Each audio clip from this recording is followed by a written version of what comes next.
দামের দিক দিয়ে কালকে ভালো ছিল। আজকে আমদানি চারিদিক থেকে কাল কম ছিল, আজ আবার চারিদিকে আমদানি হয়ে আর দাম কম। মাঝারি গরুর চাহিদা বেশি, বড় গরুর কাস্টমার নাই। আজকে দাম কম, কালকে দাম ভালো ছিল, আজকে দাম কম। আজকে আমদানি চারিদিক থেকে কাল কম ছিল, আজ আবার চারিদিকে আমদানি হয়ে আর দাম কম। চাই ছোট গলার চাহিদা বেশি, বড় গলারও চাহিদা এখন কিনছে, বড় গলার এখনো বড় দাম চাইপি কিনছে খুব। চাপাই থেকে আমি 26টা গরু নিয়েছিলাম, বড় ছোট সব মাঝারি মিশালি।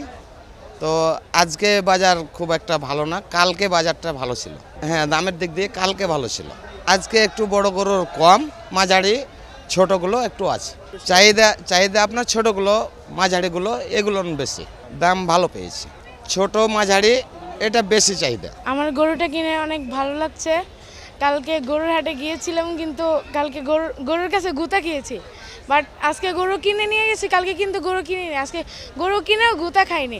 গরুটা কিনে আমার অনেক ভালো লাগছে। এই যে এই গরুটা কিনেছি, আমার কাছে এই বছর স্বাভাবিকই মনে হয়েছে। আর যেটা মনে হয়েছে যে 1 থেকে 1.5 লাখ টাকার গরুটা, এটার চাহিদা খুব বেশি, বড় গরুর চাহিদা কম, আবার এটার দাম মোটামুটি আছে। এই মাঝারি গরুর চাহিদা বেশি, দাম মোটামুটি মধ্যম, বা বেশিও না কমও না। আমি 5টা নিয়েছিলাম, 4টে বিক্রি করছি, আর এরা আছে মধ্যম সাইজের।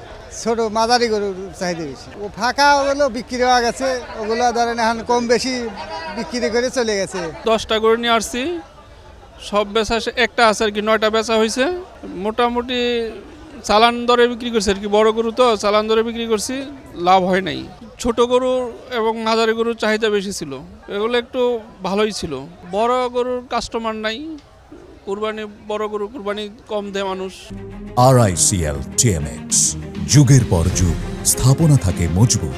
আমরা কিনছি তো এটা 220 দিয়ে, তো আমরা ঢুকছি যখন, তখন দেখছি যে ছোট যেগুলো ওগুলাও পাওয়া যাইতেছে। আসলে আছে কিছু কিছু শেড আছে যে সব শেডে নাকি মানে ঢুকা যাচ্ছে না দামের কারণে, আবার কিছু আছে যে না মানুষজন ছাড়তেছে, যে কারণে আমরা এই যে সামনের থেকে ফেরত এসে আবার সামনের থেকে নিয়ে নিচ্ছি।